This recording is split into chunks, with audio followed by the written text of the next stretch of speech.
Олжобай Шакир. Жаны чыкпаган ташпака. Аңгеме.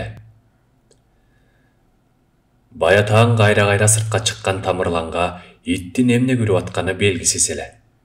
Минтип жөнү жок ажылдаган итин тилдеп кирип келип, көчүгү жаңыдан жер жыттаганда кайрадан баштады эле эми үйдөгү меймандардан ыңгайсызданган Тамырландын келинчеги конок үйдөн жылып чыгып кеткен себеби терезе тушундагы иттин ажылдаганына кулагы чыдабаган меймандардын арасынан итиңерди бүгүнчө бошотуп деле койбойсуңарбы деген өтүнүчү болгон. Бирок бул кепти укса да укмаксан болуп, сыртка чыгып итин тилдеп койгондон башкага жарабаган, күйөөсүнүн кежирлик үчүн айда жылда бир келген төркүндөрүнөн уялып отурган Айшерик сыртка чыкты да итти чынжырынан бошотуп жиберди. Күйөө баласынын эмнеге итти бошотконго кыйыктанып атканын астыртан сезген кексе чал: балам, башка ит минтип үрсө да тайгандан үргөнүн көргөн эмесмин. Бул сеники тайган эмес. Тайган деген иттин мырзасы да. Минтип кандек же короо кайтарган ит гана үрөт. Дээр замат сөзгө Кандос аралашты. Жездемдин тайганы ууга да жарай берет, короочулукка да жарай берет, ата. Туурабы жезде? Меники өзгөчө тайган деп койбойсузбу? Дегенине үйдөгүлөр күлүп калышты. Жездемдики үргөнгө да үйрөтүлгөн тайган деп кошумчалап койду. Үй ичиндегилердин күлкүсүнөн улам тили кычыша түшкөн Кандос. Аңгыча көңүлү жайдары кирип келген Айшерик үнү басыла турсун деп итиңди бошотуп жибердим дегенин укканда кайната кайненесинин көзүнчө зирпилдеген Тамырлан ордунан оптула калганда Айшерик төркүндөрүнүн көзүнчө кермур айтышпас үчүн сырт түгөздөй зып койду. Күйөө баласынын кызуу кандуулугун туйган Дөкөн аксакал Тамырландын ачуусун жайгарыш үчүн: "Кел балам, мынау дастарконго бата кыла туруп, сыртка чыгып буттарды эс алдыралы" дегенинен отургандар козголуп калды. Меймандар сыртка чыгаар менен иттин ажылдаганы эми бак коруктан угулду. Дөкөн аксакал чакчасын кагып, оозуна насыбайын уруп Кандосту чакырды. "Көзүң курч эмеспи? Карачы, тетигинде жаргылчактай таш кыймылдайт. Ит ошо куйруп атканбы? Жакын барсаң, опей, чын эле бүлкүлдөп жылып атат" дешип үйдөн чыккандын баары Кандос менен бак корукка жөнөдү. Ташпака экен. Ташпаканы ишенип-ишенбей кармалай башташты. Тобо, ташпаканы биринчи көрүшүм. Бизде да ташпака барбы? Булар тиги жылуу жакта болчу эле го. Биздин чүйдө чоң эмес ташпакалар болчу эле. Бизге мындай чоңу кайдан келген дешип, бул шумдук азыр эле асмандан топ этип жерге түшкөндөй таңыркашты. Ал эмес ташпаканын чопкутун таш менен койгулап, сынаарсын басында текшеришти. Денесин жыйырып чопкутуна кирип алган ташпаканын жонунан бир да жарака кетпегенин көргөн соң, топурагандын баары таңдайларын шыкылдатып тим болушту. Артында турган Дөкөн аксакал ташпаканы көргөндө бир тээп көрдү да: "Опей, тоот болгон неме го" деп башын чайкады.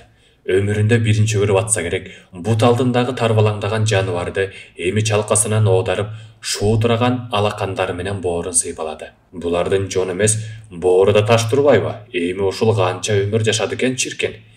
Менимче, сиздин жашыңыздан да ашык жашады болуш керек. Сиз айткандай, көрдүңүзбү? Жон эле эмес, боору да таш үчүн узакка жашашат, деди атасынын курчоосунан алыс чыгып көрбөсө да, бирок колуна тийгенде окуп чокуй берчү, жер чечегин безеген Кандос. "Урду сокко айта бергениңди койчу" деп кайнесинин айтканына Тамырлан кошулгусу келбеди эле. Кандос эми ташпака жөнүндө гезиттен окугандарын айтып кирди. Жезде, ташпаканын эти аябагандай пайдалуу. Гезит жаза беришпейби? Жаза бербей эле атайы дарыгердин кеңешин окугам. Эмне деп жазыптыр? Дөкөн аксакал Кандостун айтканына кулагын түрүп калды. Биринчиден, өмүрдү жашартат экен. Экинчиден, туула бойдогу суукту айдап чыгып, ичегинин сезгенген ооруларын айыктырат. Анан да геморрой оорусун айыктырганга 1000дин бири дейт. Муну уккан Дөкөн аксакал ордунан тура калды. Бу ташпаканын эти арамбы же адалбы? Күтүүсүз суроого Кандос бир аз буйдала калды да жооп таба калды. Дарычылык үчүн арам менен адал ылганбайт. Муну ким айтты эле? Жездеси дагы бурк этти. Азыр кыргыздар иттин деле этин жеп атпайбы? Ит эмес, биттин этин медицинада колдонушат. Сиз эмне, сууургаш кулактын эти адал дейсизби? Аны сиз баягы чоң кара дөбөтүңүз иштеп келгенде кууруп жебедиңиз беле? Суусамырдан билесизби? Билбей калат, баягы суурун этичи. Андан сен деле жебедиң беле? Жегем, эмнеси бар экен? Бул деле ошо. Мусулманбыз деген менен чочконун этин деле жеп үйрөнбөдүкпү? Деп жездесин бир заматта унчукпас кылды. Дөкөн аксакал муну угаар менен сакалын уучтап ойлонуп калды. Уул айткандай жанагы өмүрдү жашартат, тула бойдогу суукту айдап чыгып, ичегинин сезгенген ооруларын айыктырса, анан да геморрой оорусуна шыпаалыгын угуп отурса, ойлонуп отуруштун кереги жок го. Өзү дал ушул дарттардын залалын канча тартты. Бир саам ушуну ойлоду да, «Кандос, көтөр муну», деп ташбакага кол жаңсады. Андай дартка шыпа болор касиети болсо, бизге муну Кудай Таала өзү жиберген экен. Араң турган Кандос ташбаканы шап эле кармады. Кармаганда да уча турган кушту кармагандай чапчаң кыймылдады. Кызыкты эми көрүп ал. Ташбаканын этин дарылык касиети үчүн колдонуштуу ниет кыларын кылып алышып, бирок аны кантип адалдаштын айласын издегендери анык машакат болду. Мал мууздагандай мууздаса болобу, дешип биринен бири акыл сурайт. Жооп жок. Деги бул чөлкөмдө билген киши барбы? Деген дөкөн аксакал динкеси сууганда көчүгүн жерге быктырды. Тургандар сакалын сылаган карыянын оозунан бирдеке күтөт. Дөкөн аксакал үнсүз. Бир убакта мууздаса мууздай бергиле, Кудай өзү кечирсин деди эле. Шымаланган уулу жалаңдаган бычакты ташбаканын кокосуна такады. Аңча ташбаканын мойну култ этип кирип кетпеспи? Ошо менен чопкуттан чыкпас болду. Алеңгир экөө ташбаканын жыйырылган мойнун сууруп чыга албай, бечаралардан кара тер кетти. Эбин таба албай аргалары кеткен соң, ташбака өз мойнун өзү чыгарганга чейин күтүштү. Ага да болбоду. Акыры экөө тең жатады бейм, чопкутка манжаларын тыгып алып, ташбаканын ичегидей чоюлган мойнун сууруп чыгышкан. Экөө ыкчам эле кыймылдап аткандай болгон, бирок култ эткен мойын колдорунан дагы чыгып кетти. Жаныбар басыгынан гана кашаң болбосо, эңгезерде экөөнү суй жыгылтып кое сактады го. Бир убакта экөөнүн олдоксон кыймылын карап отурган дөкөн аксакалдын сабыры түгөндүбү, ордунан турду да басып кетти. Бир аз узары менен Кандостун «Ата, буга бата тилеп мууздайлыбы?» дегенин укканда каны кайнады. Атаңдын оозун урайындын баласы, ошону да менден сурайсыңбы?» деп тетири басты. Аңгыча тамырланган досту тилдей баштады. Колунда бычак кармап жүргөн кыялы чадак күйөө баласынын ачууланып турганын туюп, алыс узагысы келген жок. Аңгыча эле Кандостун кокуйлаган үнү чыгып калбаспы? Чоочуган чал артына шарт бурулса, Кандостун колдору кызыл жаян. Кургур чалдын жаман ою күйөө баласына кетти. Бирденке кылып ийдиби деди эле, жок, андай эмес экен. Ой, түштө болду. Жезде, кана бычагыңыз. Тезирээк муздап жибер. Кое бербей бир аз чыда. Бисмиллахиррахманиррахим дегенин угаар замат ташбаканын үнү кырылдап шырылдай баштады. Көп өтпөй мына эми өмүрүндө жылкы, уй, кой мууздалып атканда укпаган үндөн дөкөн аксакалдын дене бою титиреп кетти. Ташбака дегениң адам онтогондой онтойт экен тоба. Кудум Т-41-жылдагы өзү катышкан кандуу согуштагыдай, окоптогу өлүм алдындагы адамдын онтогону угулду. Мындай онтогон үн адамдан башка да ташбакада болоорун өз кулагы менен угуп, бир аз мурдараак чопкутка денесин жыйрыган ташбакадай өз денеси жыйрыла түшкөнүн сезди. Үйдөн обочо узап кетсе да чыны, жаны чыкпай онтогон ташбаканын үнү көрүнө жакын кылган чалдын заманасын кууруп жиберди. Ташбаканын этин чопкутунан чыгарыш үчүн барскан менен жонго күрсүлдөтүп койгулаган күйөө баласы азыр анын көзүнө кан ичкичтей көрүндү. Чөнтөгүндөгү Насыбайдын чакчасын кайда салганын таппай атып, адат үрпкө ылайык келбес өзү катышкан ишке каргыш айтып, күңкүлдөп ар бери басып жүргөн чалдын кулагына бир маалда кызы Айшериктин үнү жаңырды. Ата, кайда жүрөсүз? Үйгө киргиле, тамак даяр. Дөкөн аксакал төргө жайланышкан соң, ууга кызыгып жүргөн күйөө баласына собол узатты. Балам, кородогу тайган дейсиң, бу тайган эмес. Тайганды силер билбей калбадыңарбы? Анык тайганды көзүнөн тааныйт элем. Сеники тайган менен үйгүшкөн эле түрөгөй. Биздин убакта тайгандар тайган эле, атаңдын көрү. Кунан торпоктой кийиктин сөөгүн жара чайнаган таза кыргыз тайганы калбай барат. Илгери карышкырдын көк жалына кол салган кызыл көз тайгандар болор эле. Азыр андагыдай карышкыр аркаргулжа дегенди жеткен жеринен будамайлап жыгылган тайган тукуму үзүлүп калдыбы деп коркуп жүрсөм, Кудай жалгап ат башы жакта 1-2 мергенчи да бар деп угуп, ошол жакка жете албай жүрөм. Ананда мени кубандырганы өткөндө мынабу Кандос айтат, жанагы компьютер деген немеңерде америкалыктар кыргыз тайганы жөнүндө билет экен деп. Ай бала, айтып берсең жездеңе, деп Кандосту сөзгө аралаштырды эле. Тиги жел колтук неме адатынча окуган чокугандарын баштады. Собака, который не продается, это кыргызский борзый тайган дегенди өткөндө эле интернеттен окудум. Дегенди өтө жанданып айтты. Кандос калп айттыбы, чын айттыбы, ушинтип айтты. Ананда чыныгы кыргыз тайгандарынын баасы Американын $30,000 жетет экен деп кошумчалады. Дөкөнчал күйөө баласынын көңүлүн бурдуруп, Кандостун айткандарына өзү да кунт коюп отурду. Кандос аяктары менен өзүнүкүн улантты. Алардын алдыңкы тиштери карышкырдын алдыңкы тиштеринен да узун экенин өгүнү бирөөгө айтсам, ишенбейт. Куураган атаңдын оозун урайын. Тайганды бир оңой ойлоп. Тамырлан эми кайнатасы менен кайнисинин айткандарына толук ишенди окшойт. Өзүнүн тайган деп салпалактатып ээрчип жүргөн немесинен иренжи түштү. Мен кородогуну тайган деп жүрсө, өгүнү бирөө сатам деп алып келгенинен ченебеген бир ирикке алмашып алгам. Канча ууга чыктым, бокко жарай элек. Эсине кийин кайрап барсам, ууга чыгарда 2-3 күн байлап коюп буулуктурсаң алгыр болуп калат дегенинен байлап койгонум да. Тайган өзү дээринен кыраакы жан. Ал ошого жаралган. Жыт менен изди гана кубалайт. Атыр жыйган мунун үргөндөн башкага жарабайт. Көрсө жанагы ташбакага ачылдап аткан турбайбы? Эмнеге үйрөттейм да? Тайганды минтип байлачу болсоң, көзүнө тиктегенге да өзүңдүн дитиң барбайт. Үйдөгү сөздү кирип чыгып кулагы чалган Айшерик дасторкон четине лып отура калды. Азыр айтсам билбейм эмне болосуңар. Ушул ит үчүн Тамырлан экөөбүз канча жаман жакшы айтыштык. Мен ооруп төшөктө жатсам, мага итке көңүл бургандай көңүл бурбайт.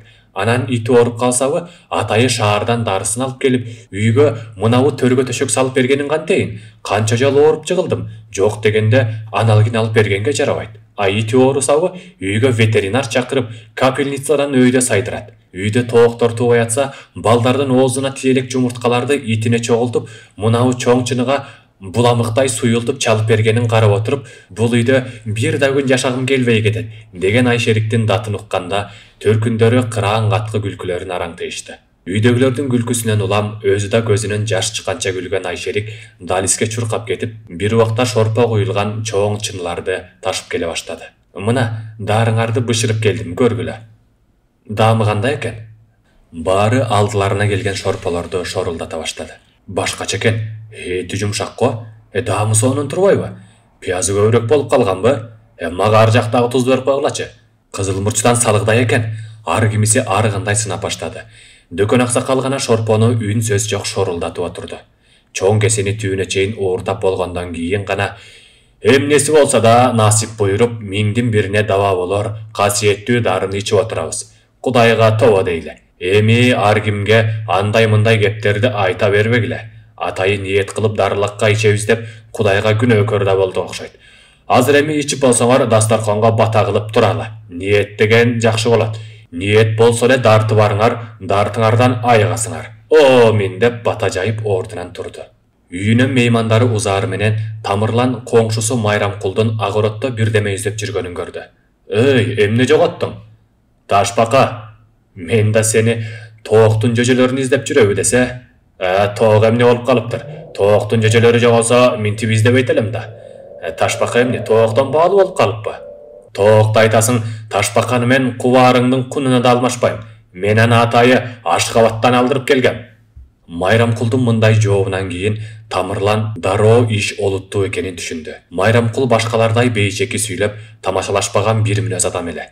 Кудай урган экен, деди өз ичинен. Эми ташбакаңды көргөн жокмун деп айтабы? Жеп алдык дейби? Анда эле бүт айлыга шерменде болбойбу? Тамырлан жанын коерго жер таппай карайлай баштады.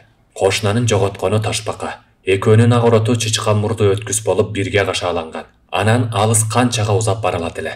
Айлана чөйрөдө эле болуш керек да. Айласы курганда ичинен кайниси менен кайнатасын ызырылтып сөктү. Демейде келбеген немелер бүгүн кайдан келишти эле? Ары бери басып жүрүп, эсине бирденке келгендей, корого шыпылдай басып кирди да ташбаканын жанчылып жаткан чопкуттарын жыйнап кирген. Аңгыча сырттан Майрамкулдун турганын көрүп калды. Майрамкул Тамырландын колундагыларды көрдүбү жокпу? Мына бале. Сүйлөшөлү десем басып кетипсиң, дегенде жүрөгү оозуна кептеле түштү. Бирок Майрамкулдун бейкабар турганын көргөндөн кийин өзүн карманып, колундагыларды шып эле жерге кое койду. Майрамкул Тамырландын колундагы эмне экенин байкаган жок. Кел үйгө, кел үйгө кир. Жок, сырттан эле. Киреми мынча келгенден кийин? Мейли, кирсе кирели. Үйдө меймандарга жайылган дасторкон али жыйылбаптыр. Уурунун арты коош деген ушуп элем шаштысы кармагындан улам үйгө кирели деген сөз оозунан чыгып кеткенине карбаластап, эмнегедир айыбы ачылчудай болуп калды. Катын балдары ташбаканын этин жедик деп айтып элегинде өзүм айтсамбы деп сөздүн ылайыгын издеди. Майрамкул төргө отурары менен шыпылдай баскан Айшерик кирип келди. Бирок Кудай сактап, Майрамкул дасторкондогу даамга эңкейгенде сырттан илберинки кирген келинчегине оозуңду жап деген белги бергенге үлгүрүп калды. Муну айттырбай туяр Айшерик демек кошунанын көзүнчө ашыкча бирденкелерди айтпа деген белги экенин туйду. Кана, көптөн бери Майрамкул үйгө киргени ушул. Бизге да 100 граммдан алып келбейсиңби? Азыр деп оозу ачыла элек шишени кармата коюп чыгып кетти. Экөөнүн ичтери жаңыдан ысып калганда Тамырлан келинчегин чакырды. Эми жанагынын шорпосунан бизге да бирден алып келбейсиңби? Алдыга ысытылган шорпо келди. Майрамкул оозуна татаары менен эле шып-шынып жаланып шорпону мактады. Аяшыбыздын тамагы мыкты экен ой. Кел, үстүнө дагы коюп берсин. Бөрү тоют болуп турган Майрамкул да эрдин жаланып калды. Мейли, койса койсун. Жакшы тамак калганча жаман курсак айрылсын. Майрамкулдун өңү албырып турганын көргөн Тамырлан эми чечкиндүүлүк менен болгон ишти болгондой айтып бергенден кийин ала күбө балга жеткен Майрамкул алдына келген шорпо ташбакан экенин билип жерди бир муштап алды. Мен аны жердин түбүнөн алдырып келбедим беле? Жердин түбү тетиги эле Түркмөнстандын чөлдөрүнөн. Эмнеге билесиңби? Дарылык касиет үчүн. Билесиңби эмнеге дары? Тамырлан ташбаканын этинин пайдасы жөнүндө бүгүн эмнени укса уккандарынын баарысын айтып берди. Бирок Майрамкул анын кебине ыраазы болбоду. Жок, билбейт экенсиңер. Билген кайның бок жептир. Айтып кой ага. Билбесең билип ал. Ташбаканын эти эркектик кубатыңды арттырат. Түшүнөсүңбү? Сен ташбаканы ошон үчүн алдырып келдиң беле? Мен сага таап берем анда. Ташбаканын этинен да укмушту таап берем. Улар чөптү билесиңби? Билбейсиң. Сен ошол улар чөптү жесең, катырыңы көң уктабай каласыңар. Ооба, сен аңгы болуп, катырың сенден дырылдап качып калат. Улар чөп дегенин кандай? Майрамкул Тамырландын айткандарына кызыгып калды. Баленин баары улардын мынабу жемсөөсүндө. Этинде да касиет бар деп жүрүшөт. Бирок анысын билбейм. Эгер жемсөөсүндөгү ал жеген чөптү жесең, бу дүйнөдө сага катын түтпөйт. Жанагы даңкыйган катыныңдын бели ошондо түпкүчтөй түйөлөт, деп тигинин бүйүрүн кызыткысы келди. Ташбаканыкы деле оңой эмес. Мейли, анысы ал. Досум, мынабу тамакты кайнатаңда жедиби? Жеди. Анда бүгүн кайненеңди түнү бою уктатпайт. Кайта минип алып өлтүрөт экен. Эртең кызыңа энең өлдү деген кабар келбесе болду. Тамырлан мунугар менен боорун тырмап күлдү. Чалдык эми кайда жарамак эле. Ташбаканы жеген болсо бүттү дей бер. Экөө бирин-бири айтканына ыкшый баштады. Экөө ошентип күн уясына жашынганга чейин боор тырмап каткырып атышып, Майрамкул дароо үйүн көздөй жөнөдү эле, Тамырлан да Айшерикти бүгүн эртерээк төшөк салдырганга шаштырды. Дөкөнчал болсо үйүнө келип жаздыкка чыгылаары менен ооналактап баштады. Кулагынан жаны чыкпаган ташбаканын оонтогону кетпей койду. Түнү бою кемпиринин тынчын алып, тамагым кургап атат, суу дей берип уктатпай койду. Көзү илинип уктап баратып эле жаны чыкпаган ташбаканын оонтогону кулагына угулат. Кайта кемпир дей берип кемпирине уйку бетин көрсөтпөдү.